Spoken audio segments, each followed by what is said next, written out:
Hi, my name is Amber, and this is my February wrap-up.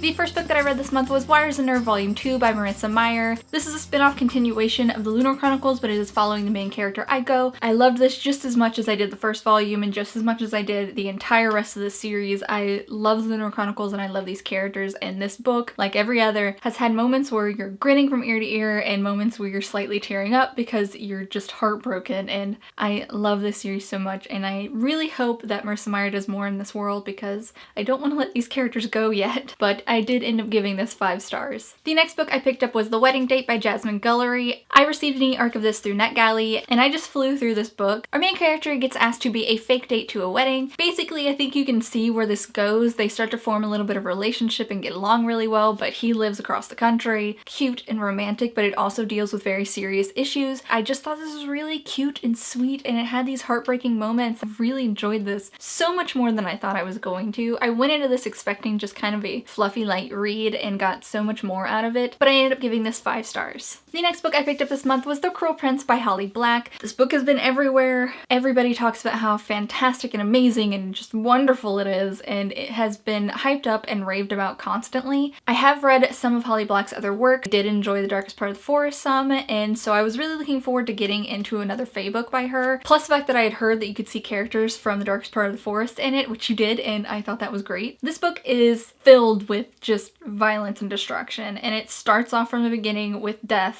and it just does not end. This is definitely not a light book in my opinion. It is very dark. I did thoroughly enjoy this. I thought the characters were really interesting and unique. I mean, it's definitely one where you're not really cheering on any of the characters. I know Cardin is one of those characters that everybody raves about and loves. While I was reading this, I didn't care for him for most of the book. Towards the end, I could see why people did like him. I'm not 100% sure if I like his character, but I'm definitely intrigued by his character. He was the most interesting to me, especially towards the end. I just wanted to learn more about him and be more inside of his head. So I'm really interested to see where this is going to go. I ended up giving it 4 stars. Next, I picked up In Real Life by Cory Doctorow. I received an e-copy of this through NetGalley. This is one that I've had on my radar for a while, but had yet to pick up. This is about a girl who finds the world of online gaming, and it's kind of just her take on what the gaming community is like, and you kind of get a little bit of a look on what it's like to be a female in the gaming world. My favorite part of this was definitely the art. I think the art is beautiful and it's just really fun and light, and while it deals with some serious topics every now and then, it definitely is still a really light read, and I really enjoyed it, and I did end up giving it 5 stars. The next book I picked up this month was Volume 1 of Millennium Snow. Had no idea they existed. I found it in half-price books in their clearance section and decided to jump on it. If you don't know, one of my resolutions for this year is to read more manga and graphic novels, so I've been checking out random ones that I had never heard about, and this ended up being one of them. This is a vampire-based story where in the world of vampires, for them to live a healthy and long life, they have to kind of pair up with a human whose blood they can drink, and that causes the human to live forever. This definitely isn't a serious novel. It is very fluffy and funny and light and weird. Thoroughly enjoyed it, and I definitely do plan on continuing on with it, so I ended up giving this 5 stars. The next book I picked up was Unearthed by Amy Kaufman and Megan Spooner. These authors I already love, so I went into this knowing I was going to enjoy the writing at least, but this was so much more than I expected it to be, and I absolutely loved every second of it. When it's described as Indiana Jones in space, that definitely fits. These two characters go onto a new planet for completely different reasons and end up having to work together, dealing with these clues and trying to figure something out, and it is really entertaining, and I was really tensed up through most of this story. I thoroughly enjoyed this and definitely want to read the next one. I think this is supposed to be a duology, so I will for sure be picking up the second one, but I did end up giving this 5 stars. Next, I picked up Secret Air by MJ Prince. I was actually sent an e-arc of this from the author in exchange for an honest review. I knew the concept. I was not prepared for what I got when I went into this. This is about a main character who just feels like she doesn't belong on Earth, and she soon finds out that that's because she is an heir to one of the 7 dynasties on a completely parallel Earth. While I went into this assuming it was going to be more fantasy based, it felt like a high school drama for most of it. You honestly didn't learn a lot about this world or her responsibilities. It was mainly her just getting used to being here and having all this drama with a bunch of other people that lived there. I personally had no problem with that because I enjoyed this way more than I expected to. It was one of those books that I just could not put down. Honestly though, that ending was the most insane thing I'd ever read, and it had me to the point where I was speechless, so I definitely plan on continuing on with this, and I did end up giving it 5 stars. Next, list. Finally, I randomly decided to pick up Simon vs. the Homo Sapiens Agenda. I put this on hold at my library and honestly didn't think I was going to get to it because a bunch of other people had it on hold before me, and then it randomly showed up. So I jumped right into this and flew through it in no time at all and loved every second of it. It was adorable. I could honestly see why everyone loves this book so much. I'm very happy that I was able to read this before the movie comes out because now I can't wait. But I loved this and I did end up giving it 5 stars. The last book that I picked up this month was Want by Cindy Pon.